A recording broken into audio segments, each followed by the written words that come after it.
Boa noite, louvado seja o nosso Senhor Jesus Cristo. Vamos iniciar nossa formação de hoje, como de costume, invocando o Espírito Santo para que nos inspire, nos conduza nesse momento de formação. Em nome do Pai, do Filho e do Espírito Santo. Amém. Vinde, Espírito Santo, enchei os corações dos vossos fiéis e acendei neles o fogo do vosso amor. Enviai, Senhor, o vosso Santo Espírito, e tudo será criado, e renovareis a face da terra. Oremos. Ó Deus, que instruístes os corações dos vossos fiéis, com a luz do Espírito Santo, fazei que apreciemos corretamente todas as coisas segundo o mesmo Espírito, e gozemos sempre de suas consolações, por Cristo nosso Senhor. Amém. Peçamos a proteção de Nossa Senhora. Ave Maria, cheia de graça, o Senhor é convosco. Bendita sois vós entre as mulheres, bendito é o fruto do vosso ventre, Jesus. Santa Maria, Mãe de Deus, rogai por nós, pecadores, agora e na hora de nossa morte. Amém. Em nome do Pai, do Filho e do Espírito Santo. Amém. Eu gostaria de começar hoje falando de um outro assunto, de uma determinada situação. O governador de Santa Catarina, decretou que, não sei se ele pensa que tem jurisdição, no mínimo ele pensa que é dono do mundo, pensa que tem jurisdição até sobre as coisas sagradas, que decretou que a comunhão fosse distribuída estilo como se fosse uma espécie de Mac-hóstia, ou McDonald's, fazendo um paralelo, dentro de uns saquinhos ou coisa assim para evitar a contaminação. Eu não sei se ele é católico. Se for, ele desconhece totalmente o que a igreja entende por Eucaristia e o que é de fato a Eucaristia, independente de quem creia ou não. Às vezes a gente diz assim: para quem crê é o corpo de Cristo. Não é para quem crê é o corpo de Cristo. É o corpo de Cristo para quem crê e para quem não crê. É uma presença objetiva, não é subjetiva. Como eu disser, ele pegar esse catecismo aqui, colocar aqui atrás e dizer: não tem catecismo aí atrás, mas o catecismo está.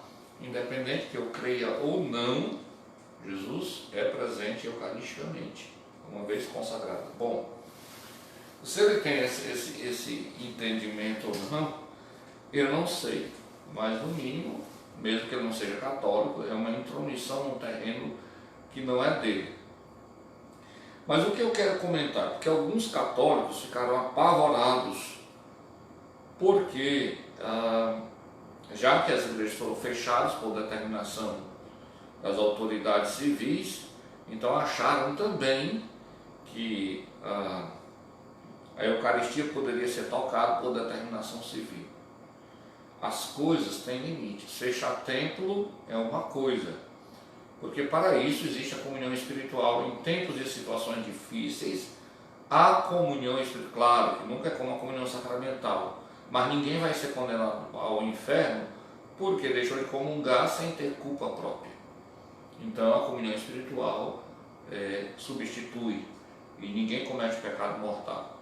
A condição para entrar no céu é não ter pecado grave, obviamente.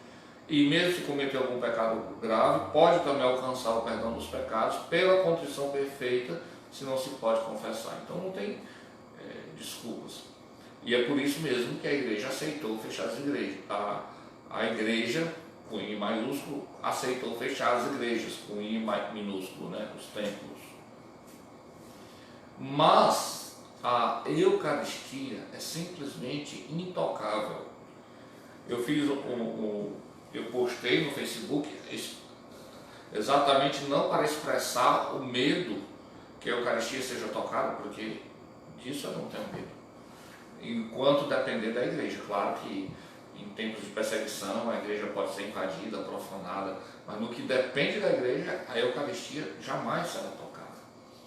Isso pode dizer com toda certeza absoluta. Então eu coloquei lá para deplorar o comportamento do governador, não para expressar o medo. Tanto é que numa outra postagem, onde uma pessoa incentivava, e com todo respeito a essa pessoa, né, um abaixo-assinado aos bispos, né, eu coloquei lá um comentário para que intervisse junto ao governador e tudo mais. Eu coloquei lá um comentário que eu acho desnecessário isso, a não ser que o governador esteja querendo invadir as igrejas, né? Mas essa proibição, primeiro que juridicamente, tanto pelo ordenamento jurídico civil brasileiro, ele não tem essa autoridade, e pelo Código de Direito Canônico, muito menos ainda, e pelo acordo que existe entre Santa Sé e Brasil, para quem não sabe, não é? De que as autoridades civis não se imiscuem em assuntos estritamente, né, não fechamento de igreja, não é estritamente, mas estritamente que diz respeito a coisas sagradas. Isso é a jurisdição que pertence exclusivamente à igreja, tão somente. Então, e outra coisa, a compreensão que se tem da Eucaristia, lá no comentário que eu fiz a essa pessoa colocava, isso não me preocupa nem um pouco, porque mesmo as alas consideradas mais progressistas, mais liberais, mais sei lá o que, na igreja, não se permitiria uma coisa dessa. Tanto pela Eucaristia, que é compreendida como fundamento da igreja, e a gente entende porque há pouco, nesses dias eu dizia, não é a igreja que faz a Eucaristia, é a Eucaristia que faz a igreja acontecer. E também por conhecer o direito canônico, o Código de Direito Canônico. O Código de Direito Canônico pune com severas restrições, severas sanções, melhor dizendo, quem profana a Santíssima Eucaristia. A igreja pura e simplesmente exige que a Eucaristia seja tratada com respeito e reverência. Ela não se permite a nenhuma profanação, porque ela sabe muito bem o que é a Eucaristia. Então, eu destaquei aqui os parágrafos 938, 934, 938 na linha terceira, o terceiro parágrafo do cano 938, melhor dizendo, do Código de Direito Canônico, o cano 1367, 1376 e 1171. Então veja aqui 938, os cânones sobre a conservação da Eucaristia, não é? Então, por exemplo, 938, aqui, falando sobre como a Eucaristia deve ser conservada. Conserve-se, cano 938, conserve-se a Santíssima Eucaristia habitualmente apenas no tabernáculo da igreja ou oratório. Você não pode conservar a Eucaristia em outro lugar. O tabernáculo em que se conserva a Santíssima Eucaristia esteja colocado em alguma parte da igreja ou oratório que seja insigne.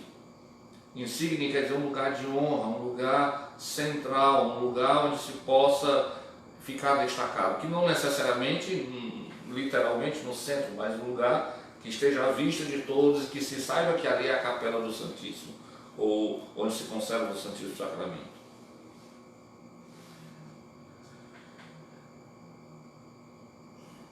Em lugar insigne, visível, ornada com dignidade, não é qualquer ornamentação, tem que ser um lugar belo e ornado com dignidade, e própria para a oração, como nós temos aqui na nossa igreja. Uma mini capela, claro que você pode rezar na igreja toda, obviamente, mas um lugar específico para uma oração mais íntima, dentro, confortável também, para que os fiéis possam rezar à vontade. Por motivo grave, é lícito conservar a Santíssima Eucaristia, principalmente à noite, em algum lugar mais seguro e digno. Isso me aconteceu uma vez quando eu morava em Aracaju, e houve uma situação lá em que eu estava só, os outros irmãos haviam viajado, e eu desconfiei que a igreja poderia ser assaltada durante a noite, né? Então eu tive que tirar o Santíssimo Sacramento da igreja e conservar num lugar mais protegido, né? Quer dizer, a igreja faz de tudo para evitar toda e qualquer profanação, toda e qualquer sombra de profanação. Quem tem, parágrafo 5º do cano 938, eu já li o primeiro, o segundo, o terceiro e o quarto, agora eu vou ler o quinto. quem tem o cuidado, aliás, parágrafo 4. Por motivo grave, é lícito conservar a Santíssima Eucaristia, principalmente à noite, em algum lugar mais seguro e digno. Acabei de ler, né? Então, quinto, quem tem o cuidado da igreja ou oratório, providencie que seja guardada com o máximo cuidado a chave do tabernáculo, onde se conserva a Santíssima Eucaristia. A chave do sacrário não pode ficar em cima do sacrário ou ao redor do sacrário. Exatamente porque pode chegar uma pessoa lá mal intencionada e profanar o Santíssimo Sacramento. Quem tem essa responsabilidade cabe a quem tem responsabilidade sobre a igreja. Em primeiríssimo lugar, claro, se entende aqui o padre responsável, normalmente o pároco, né? Chave do sacrário não pode andar aí por aí como qualquer outra chave, exatamente para evitar a profanação. Conservem-se na pixídia ou âmbula hóstias consagradas em quantidade suficiente para a necessidade dos fiéis. Renovem-se com frequência, consumindo-se devidamente as antigas. Diante do tabernáculo em que se conserva a Santíssima Eucaristia, brilhe continuamente uma lâmpada especial, com a qual se indique e se reverencie a presença de Cristo. Aquela lâmpada que está sempre acesa, normalmente se usa uma cor vermelha para lembrar a cor do fogo, porque ela pode ser a óleo, né? Fica até mais belo, né? Ela está ali continuamente para que a pessoa é um stop, atenção, alto lá, para quem se aproxima saber que ali está uma presença especial, a presença eucarística, Jesus Eucarístico. Então, que normalmente é saudado pela genuflexão, né? Se dobra o joelho até o chão para saudar Jesus que está presente no Santíssimo Sacramento.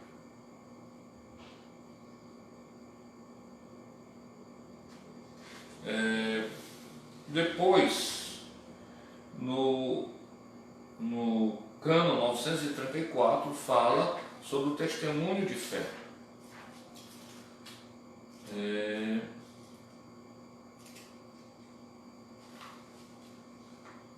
E esse aqui nos diz algo especial, 934.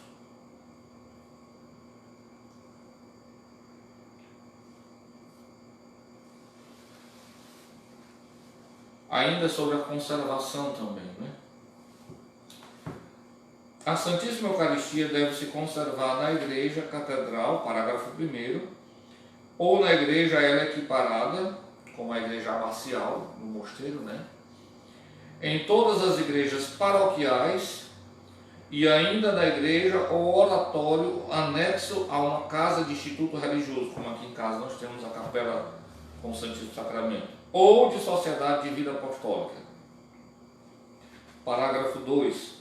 Pode-se conservar na capela do bispo e com licença do ordinário local, nas outras igrejas, oratórios e capelas. Quer dizer, não se pode colocar até várias capelas em nossa zona rural.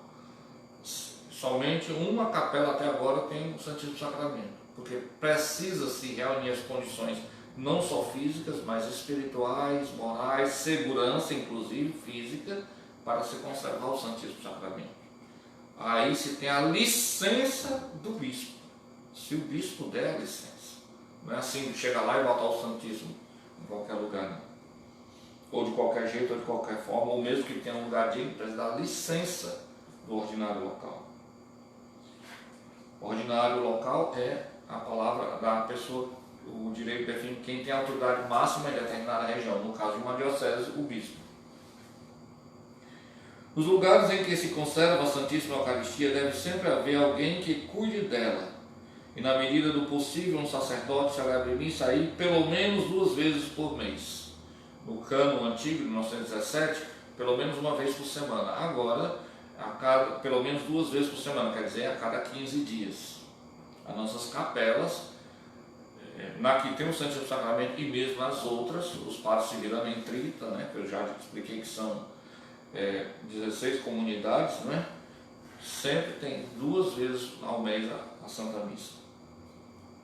935. A ninguém, isso aqui especialmente para os ministros da Eucaristia, extraordinário, a ninguém é lícito conservar a Eucaristia na própria casa, não se pode guardar o Santíssimo Sacramento em casa, ou levá-la consigo em viagens, a não ser urgindo uma necessidade pastoral e observando-se as prescrições do bispo diocesano.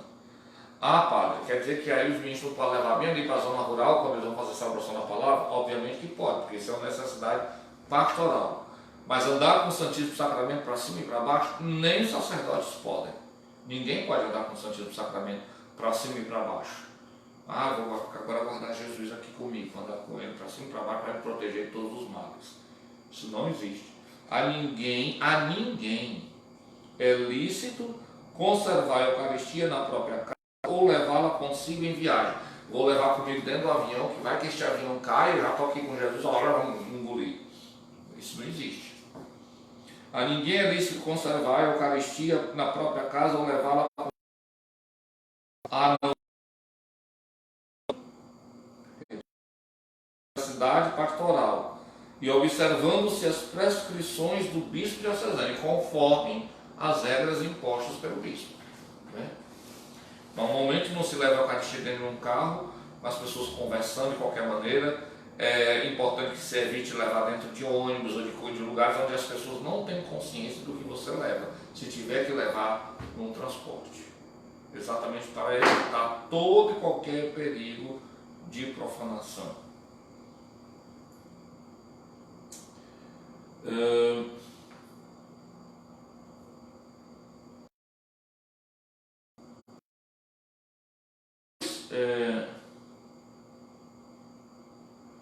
O parágrafo 938, quando se fala da profanação, e o número 3, parágrafo número 3 do canal 938, que eu já li, mas vou ler novamente.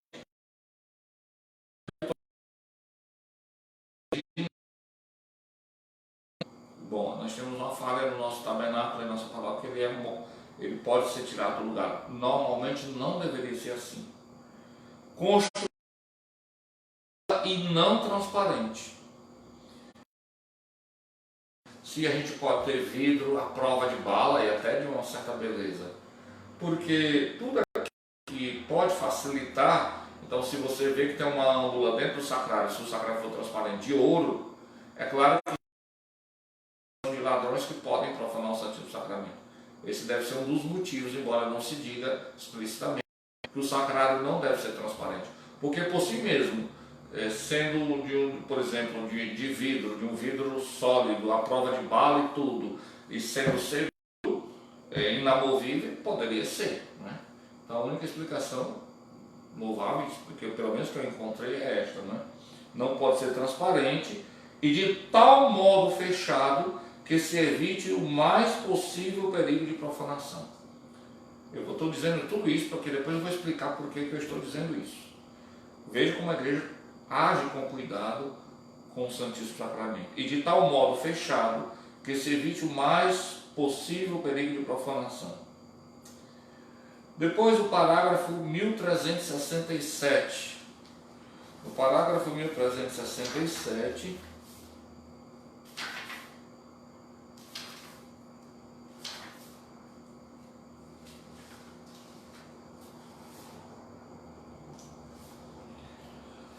dos delitos contra a religião e a unidade da igreja. A igreja considera que profanar a Eucaristia é um delito contra a igreja. Não é interessante isso? Né? Veja na conta que a igreja tem a Eucaristia, 1367. Quem joga fora as espécies consagradas, ou as subtrai, ou conserva para fim sacrílego, comunhão letra sententia. A sentença é a expressão latina, automática, quer dizer, não precisa nem a autoridade se expressar, precisa só declarar, né? Mas não precisa ter um ato que o bispo diz, agora eu vou te excomungar porque você profanou o Santíssimo Sacramento. Não, já está excomungado, automaticamente. Né? Esse letra sentença reservada à sé apostólica, ainda tem essa. Está excomungado e nem o bispo do local tira a excomunhão, só o Papa. Isso é o que significa reservado a sé apostólica. Além disso, o clérigo pode ser punido com excluída a demissão do clerical.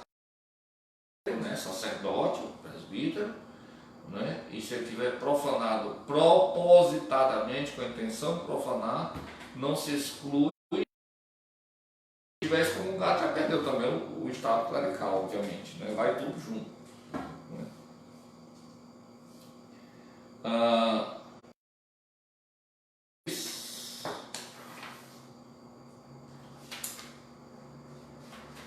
Eu acho que eu cometi um ligeiro engano. Uma pessoa excomungada, ela não perde necessariamente o estado clerical, né? Seria de se esperar, é interessante isso, né? Ele se torna um clérigo excomungado, mas aí para perder o estado clerical também precisa de uma atitude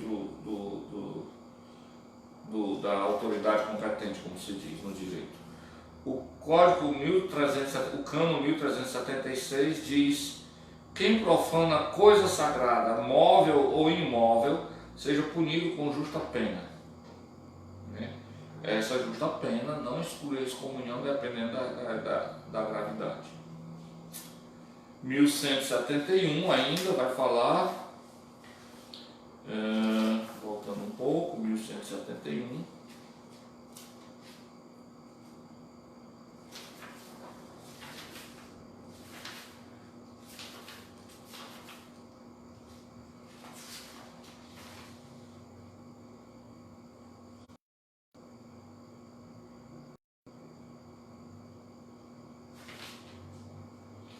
As coisas sagradas que foram destinadas pela dedicação ou bênção ao culto divino sejam tratadas com reverência e não se empreguem para uso profano ou não próprio a elas, mesmo que pertençam a particulares.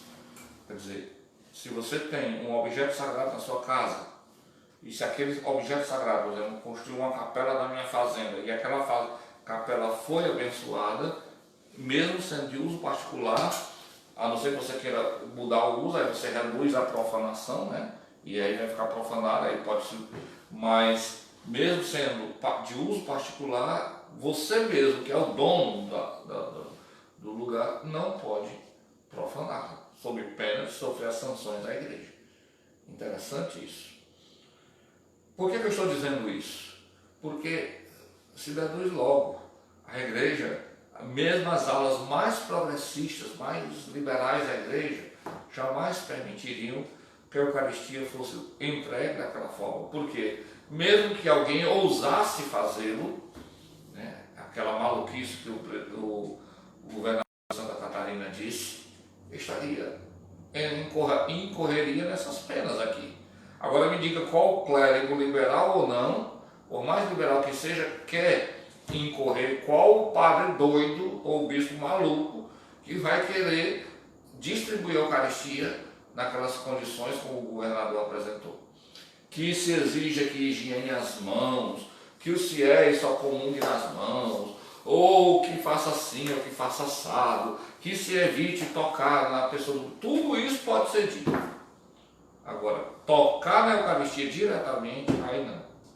A igreja, de forma alguma, de modo nenhum, e ela pune com as maiores das punições que ela tem, né? Inclusive, não excluindo a excomunhão. E se for clérigo, a perda do estado clerical. Quer dizer, reabilitado, que ele se arrependa, eu estava louco, aí eu profanei, joguei o Santíssimo fora, estava doido. Então, assim, a igreja pode dar o perdão se ele mostrar realmente arrependimento, e normalmente se impõe um tempo de penitência para reparar o dano da glória de Deus humilhada, não é? Mas provavelmente esse clérigo jamais voltaria ao estado clerical. Né? Eu coloquei aqui, se deduz logo que não tem nem perigo que uma coisa dessa aconteça. Bom, pode acontecer realmente, né? Certamente não acontecerá tão facilmente. Bom, a nossa formação de hoje já quase 8h30, né? Falamos tanto assim, né? nem nos damos conta. Nós vamos terminar o que iniciamos sobre a tradição. Nós vimos a tradição apostólica, não é? E a revelação entre a tradição e a Sagrada Escritura. Então nós aprendemos que a fé da igreja vem dos apóstolos, né? Claro que tem as raízes que começam lá em Israel e tudo mais, já consideramos tudo, povo de Israel e tudo mais. E os apóstolos eram o povo de Israel, né? E consideramos também ontem a relação entre a tradição e a Sagrada Escritura. A Sagrada Escritura é a fonte por excelência, né, da fé, e ao lado dela, em pé de igualdade, isso não são palavras minhas, está a tradição com T maiúsculo, que não é a tradição com T minúsculo. Já também ensinamos a distinguir bem entre tradição e tradição com T minúsculo, né? A tradição com T maiúsculo aqui é entendida como uma revelação também que Deus faz e que não foi, vamos dizer, codificado na Escritura. Citamos o exemplo clássico, mas não é só isso, mas o exemplo clássico que nos veio à mente da festa da solenidade da Assunção de Nossa Senhora. Citamos até um apócrifo, e porque citamos o apócrifo do século II que fala da Assunção de Maria, que embora não tenha entrado na Escritura, porque lá tem, como se diz, algo que não foi considerado inspirado para entrar, não foi considerado inspirado suficientemente para entrar nas Sagradas Escrituras, mas é sintomático, né? É interessante, é curioso que no século II da era cristã, em Assunção de Nossa Senhora, né? Falamos também de algumas festas que vêm dos apócrifos, né? O nome dos pais de Nossa Senhora, Joaquina, o fogueira na festa de São João, a festa da apresentação de Nossa Senhora, no dia 21 de novembro. A ideia teológica até, né? Mas a igreja nunca se preocupou de definir isso, né? Que São João Batista também teria sido concebido sem pecado original, né? Não só a Imaculada Conceição, não só a Virgem Maria. Aí vai. Tem uma série de coisas. Bom, e hoje nós vamos ver, e essa, aliás, ainda fazendo a revisão, a relação entre a tradição e a Sagrada Escritura estão em pé de igualdade mutuamente, mas a tradição está a Sagrada Escritura tem a primazia, pode dizer, mas não é. A tradição esteja em pé de igualdade no sentido que em dependência da Sagrada Escritura, né?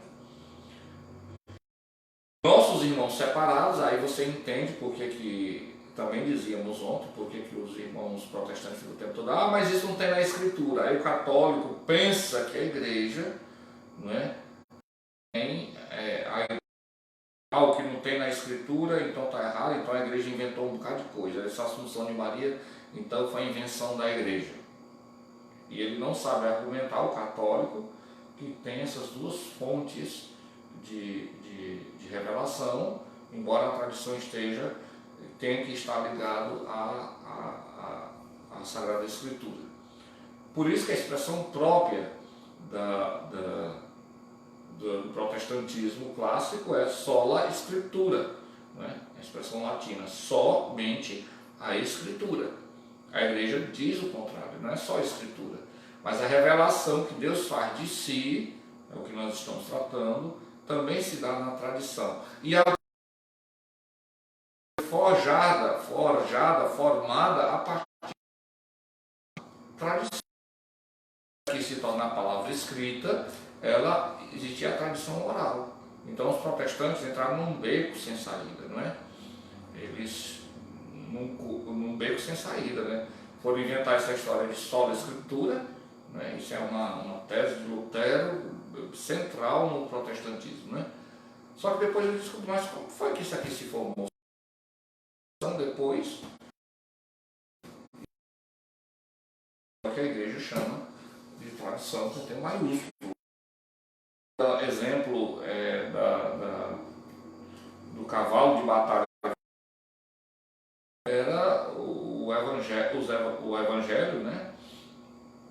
que eles queriam, né, o Redax Geschichte, Formum Geschichte, né, a história da redação, a história das formas, né, a palavra dos estudiosos alemães, né, Redax Geschichte, né, história da redação do Evangelho, né, o Formum Geschichte das perícopes, das partes do Evangelho formado. Então eles foram fazer grandes estudos, né, considerando os Citizenlehrer, né, porque são os alemães que são os grandes estudiosos disso, né? Então Citizenlehrer é o contexto. Então eles foram analisar o contexto de cá e de lá, porque eles queriam chegar no puro Jesus, para descobrir se ele teve uma igreja, né? Outro beco sem saída para os 7 e 18, né? Por quê? Porque se eles conseguissem provar que Jesus não teve intenção de fundar a igreja, então justificavam a existência dele. Porque o problema de Lutero não é ter reclamado do defeito na igreja, isso qualquer cristão pode fazer e até deve, respeitosamente, claro, mas pode fazer. O problema de Lutero é ter criado uma nova igreja, que não pode existir uma nova igreja. A igreja é uma só, porque a verdade é uma só, não pode existir duas verdades. E aí eles, claro, com essa intenção, só que eles se deram com burro na água, né? Como se diz, com os burros na água. Porque simplesmente se descobriu, depois de anos, a fio de anos mesmo, mais de 100 anos, dessa tentativa de exegese, que não se pode desvincular a interpretação da igreja, o Jesus histórico do Cristo da fé, da interpretação que a igreja faz do mistério da ressurreição e aplica na vida dela mesma. Não é? É impossível. Aí, né? Mas ficou assim mesmo. Bom, então, a relação entre a tradição e a Sagrada Escritura. Já falamos isso ontem e agora vamos falar sobre o parágrafo a partir do 83, a relação do depósito da fé. Então, quem tem o catecismo, como já disse, acompanhe-me e nunca separe essa aula com a aula de ontem, porque elas são ligadas entre si, né? Porque falam sobre como se dá a revelação na igreja, a revelação que Deus faz de si. Então, parágrafo 84. Aí tem subtítulo: o depósito da totalidade da igreja. O patrimônio sagrado, logo de início, já cita a Dei Verbum, né? O documento do Concílio Vaticano sobre a palavra de Deus. Muitas citações, né, desde ontem. Da fé, depósito fidei, contido na Sagrada e na Sagrada Escritura, foi confiado pelos apóstolos a totalidade da igreja. Ao mesmo, o povo santo todo, unido a seus pastores, persevera continuamente na doutrina dos apóstolos e na comunhão da fração do pão. Dá para ver logo que é uma citação do Atos dos Apóstolos, que a igreja lê nesses dias exatamente o que faz a igreja acontecer. Na fração do pão e nas orações, de sorte que na conservação, no exercício e na profissão de fé transmitida se cria uma singular unidade de espírito entre os bispos e os fiéis. Citação da Dei Verbum e uma citação, claro, do Atos dos Apóstolos. O Verbo cita, né? Aí aqui vai falar do magister, em latim, mestre, professor, né? Então, você já soube sobre a Sagrada Escritura. E agora você vai ter o terceiro elemento, que é o magistério da igreja. Eles três constituem essa revelação que Deus faz de si, o Deus verdadeiro. O ofício, olha, repare o que o catecismo vai dizer, parágrafo 85. O ofício de interpretar autenticamente a palavra de Deus, escrita ou transmitida, foi confiado unicamente ao magistério vivo da igreja, cuja autoridade se exerce em nome de Jesus Cristo. Parágrafo 10. Número 10 é dever. Isto é, foi confiado aos bispos em comunhão com o sucessor de Pedro, o bispo de Roma. Então, o que é o magistério da igreja? São estando em comunhão com o bispo de Roma, porque se não estiver em comunhão com o bispo de Roma, o magistério daquele bispo não é válido, embora ele seja bispo, não vai deixar de ser bispo nunca, mas o magistério dele não estiver em comunhão com o bispo de Roma. Por isso que a igreja tem tanta reverência para com o bispo de Roma, exatamente porque o bispo de Roma é a pedra de toque, é a pedra fundamental desse magistério. Jesus está dizendo no Evangelho a Pedro, confirma a fé dos. Então os bispos, em união com, eu disse ontem também que os bispos são sucessores dos apóstolos, e apenas um bispo é sucessor do apóstolo Pedro, que é exatamente o bispo de Roma. Todos os outros bispos são sucessores dos outros apóstolos, mesmo que exista 3.000, 4.000 no mundo, mas somente o apóstolo Pedro, que é o bispo de Roma.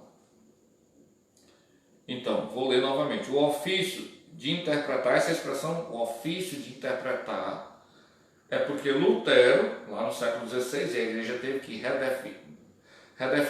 esclarecer o que ela já acreditava e recoloca no catecismo de novamente, né? Embora ao longo do século tenha sido dito, não tão explicitamente, mas, por exemplo, que Lutero dizia que a sola escritura parte do princípio também que qualquer fiel pega a escritura. Aí eu meditei aqui com essa parte do livro eclesiástico, ou do profeta Isaías, ou Baruque. Desde Jerusalém, a veste da tua tristeza, desce Jerusalém, a veste da tua tristeza e desgraça, e reveste para sempre a beleza da glória que vem de Deus. Cobre-te com o manto da justiça que vem de Deus, e cinge-te a cabeça com o diadema da glória do Eterno. Então eu posso pegar esse texto e interpretar para mim, pessoalmente, na minha oração pessoal. Essa Jerusalém significa eu, que vou assim me despojar da veste de tristeza e me encher da alegria que vem de Deus. Senhor, muito obrigado. Isso é a nível pessoal. Mas você tem que saber que a nível oficial e público, essa interpretação que eu posso usar pessoalmente para mim. Mas oficialmente, publicamente, a igreja tem uma interpretação, e esse ofício é dos bispos em união com o bispo de Roma. Se não estiver em união com o bispo de Roma, essa graça desaparece, essa graça especial do magistério, de ensinar a fé. Ensinar a fé por excelência. Aí, Lutero parte do princípio, não, qualquer fiel, né, pode ensinar oficialmente. Ora, se qualquer fiel pode ensinar oficialmente, essa é a causa da subdivisão que o protestantismo entrou. Existem mais de 200.000 igrejas protestantes. Não é 200 não, são 200.000 igrejas protestantes. Mais. Por quê? Porque se o pastor chegar e dizer assim, ele está certo, segundo a tese de Lutero. O outro chega e diz, não, isso aqui deve ser interpretado assim. Ele também está certo. Esse Espírito Santo que fala diz uma coisa aqui e ali diz outra. Claro, não pode estar. Na igreja, não. Para mim, pessoalmente, claro, individualmente, posso usar na minha oração pessoal e até mesmo num grupo de oração, numa coisa, mas eu devo saber que sobre este texto tem a tradição, que me ajuda a interpretar, e o magistério da igreja, que interpreta oficialmente. Entendeu o que é magistério da igreja? Então, o ofício de interpretar autenticamente a palavra de Deus, escrita ou transmitida, foi confiado unicamente ao magistério vivo da igreja. Vivo, obviamente, claro, né? Subentendido. Cuja autoridade se exerce em nome de Jesus Cristo. Os bispos e o Papa também não ensinam em nome deles. Quis colocar para os seus pastores. É em nome de Cristo que eles exercem. Foi confiado aos bispos em comunhão com o sucessor de Pedro, o bispo de Roma. Todavia, tal magistério não está acima da palavra de Deus. Isso é importante entender. Mas a serviço dela. O magistério dos bispos e do Papa não está acima desta palavra, mas a serviço dela. Não ensinando senão o que foi transmitido no sentido de que, por mandato divino, com assistência do Espírito Santo, piamente ausculta aquela palavra, aguarda e fielmente, e deste único depósito de fé, tira o que nos propõe para ser crido como divinamente revelado. Por falta de tempo, a gente poderia aprofundar, mas você pode meditar nessas palavras. Citação da Lei Verbo, dessa vez número 10, novamente. Da palavra de Cristo e a seus apóstolos, vos ouve a mim, Lucas capítulo 10, os ensinamentos e as diretrizes que seus pastores lhe dão sob diferentes formas. Depois ele vai considerar agora os dogmas de fé, que é ponto controverso também para alguns, mesmo para alguns católicos, né? Parágrafo 88. O magistério da igreja, que é o magistério da igreja, os bispos, com o Santo Padre, o magistério da igreja empenha plenamente a autoridade que recebeu de Cristo quando define dogmas. A palavra séria. Quando se define um dogma, não se faz por brincadeira. E empenha-se claramente a palavra de Cristo, né? Que prometeu a autoridade da igreja que estaria presente, sobretudo ao Papa, dizendo a Pedro que ele confirmasse a fé dos seus irmãos. Então, se subentende aí que Cristo dá um poder especial, né? O poder de ligar e desligar, e o poder também de ensinar. Se ele dá o poder de ensinar, ele não pode ter dado o poder de ensinar erradamente. Isto é, quando utilizando uma forma que obriga o povo cristão a advogável de fé, propõe verdades contidas na revelação divina ou verdades que com estas têm uma conexão necessária. Algumas pessoas às vezes brincam com dogma de fé, seja muito dogmática e tudo mais, mas existem algumas coisas que o católico está obrigado a acreditar, dá o assentimento de fé. Não é claro que isso não é uma como é que eu diria, uma coisa que eu faço, eu aceito, mas um assentimento, quer dizer, eu procuro, porque dogma realmente não dá para entender o que é teológico, explicar plenamente. Claro que o dogma é algo razoável, que entra na razão, mas a totalidade do dogma é impossível explicar, porque é uma revelação divina. Então, vou logo começar, porque a gente já começou falando pela Eucaristia, né? A Eucaristia, né?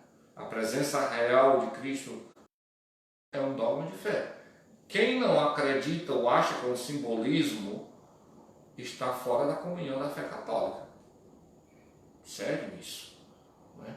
Quem não acredita, não dá o seu assentimento de fé, desconsidera-se católico. Em outras palavras, significa isso. A virgindade perpétua de Maria, antes, durante e depois do parto, é um dogma de fé. A Assunção de Maria, existem 4 dogmas marianos, né? A Assunção de Maria é um dogma. A virgindade divina de Maria é um dogma de fé. Ela é mãe de Deus, não de Deus enquanto Deus eterno e todo-poderoso, mas de Deus feito carne. Ela é mãe, sim, em sentido próprio.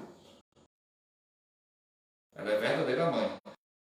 A oração eucarística pode parecer estranho, porque a oração eucarística é dirigida a Deus, não é? Então o sacerdote está falando, o Jesus Cristo, na pessoa do sacerdote, né, em persona Christi, né, está falando ao Pai, né, para consagrar o corpo do Filho, pão e o vinho.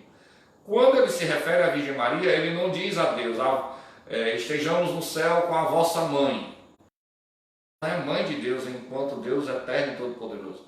Ela é mãe de Deus enquanto Deus feito pessoa humana, Jesus Cristo nosso Senhor.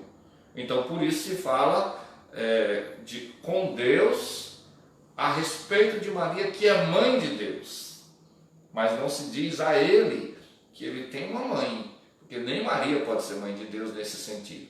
mas ela é verdadeira mãe de Deus, enquanto Deus feito homem, né? E isso é dogma de fé. A maternidade divina, a virgindade perpétua de Maria, a Assunção e a Imaculada Conceição, né? São 4 dogmas marianos, 4 cristológicos também. O fato de Cristo ter se encarnado e assumido a nossa carne, em tudo igual a nós, feito homem, feito igualzinho a nós, tudo que nós temos como pessoa humana é Cristo, com exceção de uma única coisa, o pecado. É dogma de fé. Você não pode dizer que Jesus Cristo não sentia dor, que ele não podia adoecer, que ele não podia, como alguns hereges disseram, não, aquele negócio dele caminhar, aquele negócio dele estar chorando, a morte do amigo Lázaro, ele era só uma pintura porque ele é Deus, não pode sofrer. A igreja vai dizer isso é falso, porque ele assumiu verdadeiramente a natureza humana, e a natureza humana sofre quando ama e perde o objeto amado. Isso é natural. Ah, mas Deus não pode sofrer, mas Deus se fez pessoa humana, e isso é um dogma de fé. E aí vamos. Coisas que na igreja se pode dizer, Nossa Senhora apareceu em Fátima. Isso não é dogma de fé, embora a igreja recomende vivamente que se acredite. É uma revelação particular, ainda que aprovada pela igreja. Porque no fundo, e aqui toca também um outro assunto, a igreja não aprova a aparição, ainda que ela recomende que se vá àquele lugar e tudo mais. Ela há indícios, dígitos dele, né, do dedo de Deus, que está agindo naquele lugar de maneira especial, e realmente tem indício de uma ação sobrenatural, extraordinária de Deus.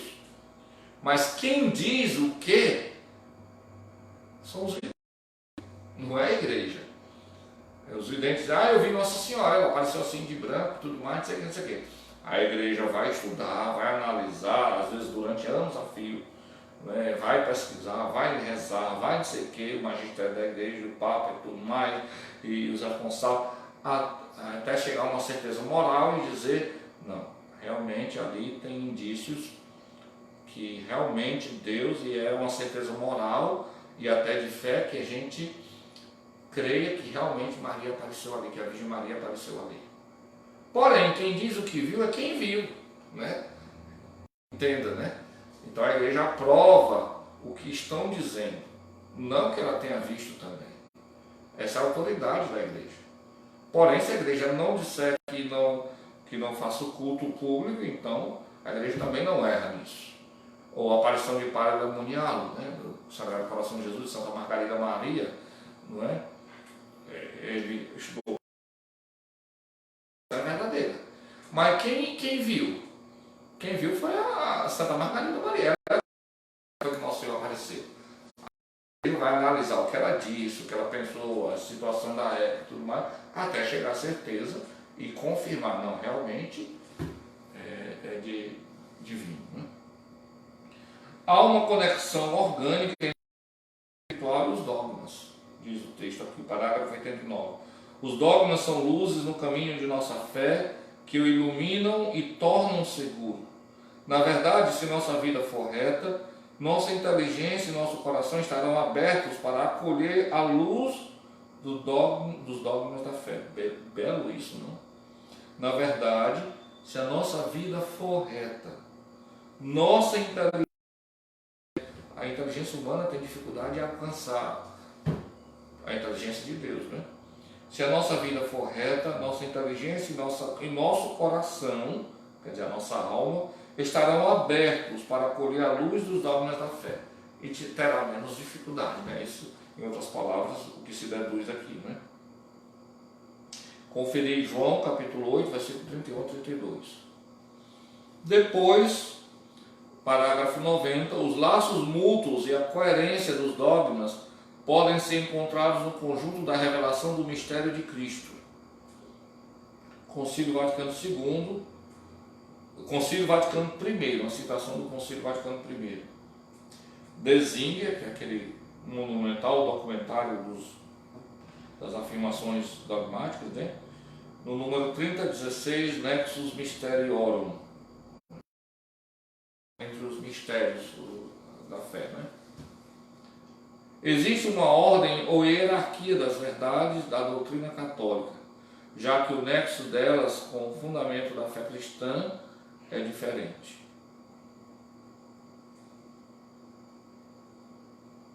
Lumen Gentium, número 25. Né? Bom, o senso sobrenatural da fé, número 91. Todos os fiéis participam da compreensão e da transmissão da verdade revelada. Embora sejam os bispos e o Papa que definem uma verdade dogmática, ou tenham a obrigação grave de ensinar o ofício próprio deles, mas todos os fiéis participam disso. Todos os fiéis participam da compreensão e da transmissão da verdade revelada. Receberam a unção do Espírito Santo que os instrui e os conduz à verdade em sua totalidade. Se tiver um coração reto, será conduzido à verdade. Citações do Evangelho de São João também. O conjunto dos fiéis não pode enganar-se no ato de fé e manifesta esta sua peculiar propriedade mediante o senso sobrenatural da fé de todo o povo, quando, desde os bispos até o último dos fiéis, apresenta um consenso universal sobre questões de fé e costumes. Começamos falando sobre a Assunção da Virgem, a Imaculada Conceição, ela chegou à definição dogmática também pelo mesmo motivo. Já há muito tempo houve até batalhas teológicas na Alta Idade Média sobre se Maria era imaculada desde a concepção ou não, né? Mas existe um consenso entre fiéis e teólogos e bispos e padres. Certamente Maria teve a Imaculada Conceição. Então, os fiéis participam nessa, eles intuem, né? Essa intuição está presente porque é o Espírito Santo que conduz a igreja.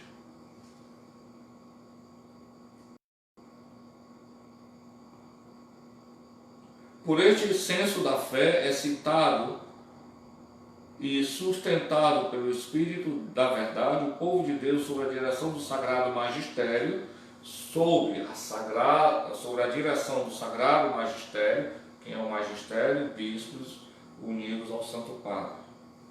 Adere indefectivelmente, quer dizer, sem falhas, adere indefectivelmente à fé, uma vez para sempre transmitida aos santos. Santos aqui no sentido de comunidade de todos os batizados. E com reto juízo penetra mais profundamente e mais plenamente e aplica na vida. Citação da Lumen Gentium, número 12.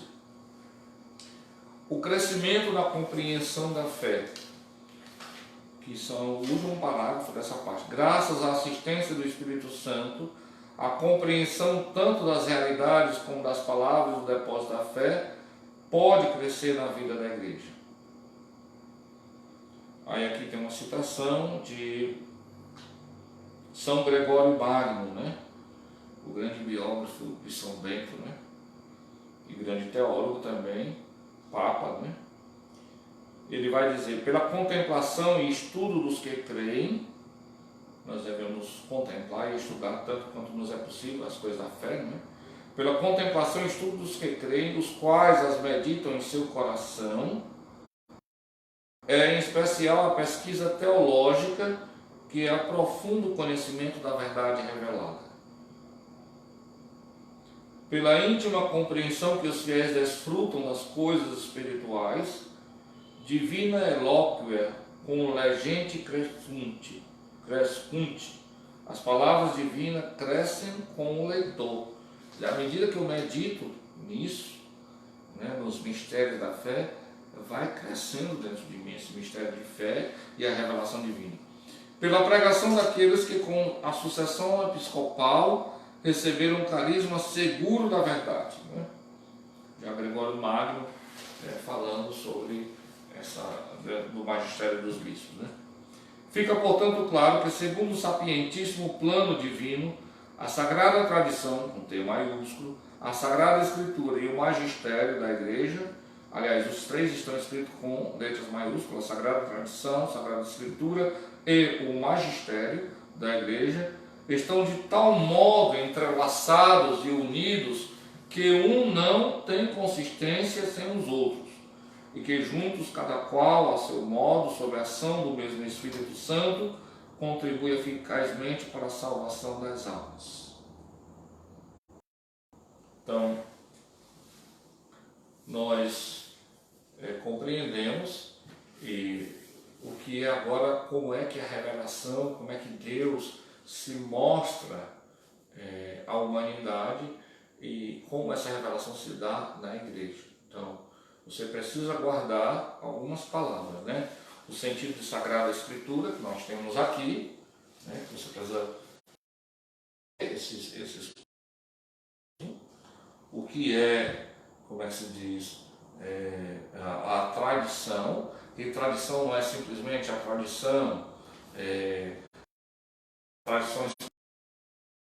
Naquela paróquia ali se tem um costume, a tradição, vamos dizer, a festa de Santa Luzia aqui na nossa diocese, é muito antiga. Ela tem, eu acho que ela tem no mínimo, pelos meus cálculos, né, mais pelo menos uns 150 ou 200 anos, porque em 1700, não sei quando, já se falava de uma capela que tinha ali dedicada a Santa Luzia.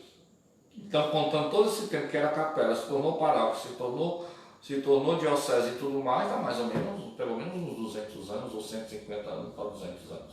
Isso é uma longa tradição. Mas esse tipo de tradição, com T minúsculo, né, ele pode ser modificado. É difícil de tradição com T maiúsculo, enquanto comporta, melhor dizendo, né, traz em si, né, definindo ainda melhor, uma revelação de Deus, uma revelação que não ficou codificada, mas que está em união com as Sagradas Escrituras, e dela depende, embora esteja em pé de igualdade, no sentido que também revela, mas está em dependência das Sagradas Escrituras. Quer dizer, as Sagradas Escrituras confirma e é o fundamento de toda e qualquer revelação que Deus faz de si na igreja. Em primeiríssimo lugar, a Escritura, a tradição e o magistério, né? O magistério que é os bispos, em comunhão com o Santo Padre, o bispo de Roma. Se um bispo romper essa comunhão, ele já perde o magistério. Então, eles têm o ofício de ensinar a fé por excelência na igreja, né? E esse ofício é exercido no magistério, que também, nós vimos agora por último, essas três coisas elas estão entrelaçadas: Sagrada Escritura, tradição da igreja e magistério, né? Então, essas três coisas constituem a revelação que Deus faz de si. Quando se diz a revelação que Deus faz de si, também se deve entender tudo aquilo que diz respeito à história da nossa salvação. Porque, por exemplo, falamos da Imaculada Conceição, da Assunção de Maria. Então, às vezes as pessoas pensam é uma coisa desligada. Uma coisa é Jesus Cristo, outra coisa é Deus. Não. A Imaculada Conceição, a Assunção de Maria, seja qualquer coisa teológica que se intua que se tem a intuição como revelação divina, é porque tem a ver com a nossa salvação e está intimamente ligada ao mistério de Cristo, embora no primeiro momento a gente possa até nem entender. Muitas pessoas pensam que o rosário, o terço, é uma oração mariológica. Não é. É uma oração marcadamente mariológica, né? Mas na verdade é uma oração cristológica. Vamos dizer que de Maria, por meio de Maria, através de Maria, mas é uma oração cristológica. De fé, a vida dos santos, a devoção à Nossa Senhora, qualquer coisa está ligado ao mistério de Cristo, Senhor, né? Em última análise, né, de Deus Pai, né, que enviou o seu Filho, né, para a nossa salvação. Então é preciso compreender essas coisas. Não existe nada fora de Deus, independente de Deus. As coisas, nós vimos aqui também já uma definição do Concílio Vaticano I, que essas coisas têm em relação ao mistério de Cristo. Por isso é que se diz, a Semana Santa apresenta o mistério pascal, que é o mistério fundamental e fundante de toda e qualquer fé na Igreja. Então, amanhã nós faremos um resumo, e aí começaremos a nova etapa, né, do nosso estudo, desta vez especificamente, amanhã no artigo 3, né, parágrafo 101, a Sagrada Escritura, a palavra única da Sagrada Escritura. E dentro desse artigo nós vamos, como sempre, ver as subdivisões, né? Primeiro vai ter Cristo, a palavra única da Sagrada Escritura, né? O Cristo que se identifica com a palavra, ele, palavra eterna do Pai. No número 2, inspiração e verdade da Sagrada Escritura. Depois, no número 3, o Espírito Santo, intérprete da Escritura, que é a partir do parágrafo 109, e no número 4, que constitui o parágrafo 120, o cânon das Escrituras. O que é o cânon das Escrituras? Né? É os livros que foram aprovados e que entraram nas Sagradas Escrituras. E aí a gente vai saber o que é apócrifo, mais diretamente, por que alguns livros foram aprovados, outros não foram aprovados, e que se subdivide também em o cânon das Escrituras, né, o Antigo Testamento, o Novo Testamento, a unidade entre o Antigo e o Novo Testamento, e o número 5, a Sagrada Escritura na vida da Igreja, né, que é muito bela, né, diga-se de passagem. Né? Que Deus nos abençoe e que essas aulas, essas formações estejam nos fazendo crescer na experiência da nossa fé, verdadeiramente na experiência da nossa fé. Ave Maria, cheia de graças, o Senhor é convosco, bendita sois vós entre as mulheres, bendito é o fruto do vosso ventre, Jesus. Santa Maria, Mãe de Deus, rogai por nós, pecadores, agora e na hora de nossa morte. Amém.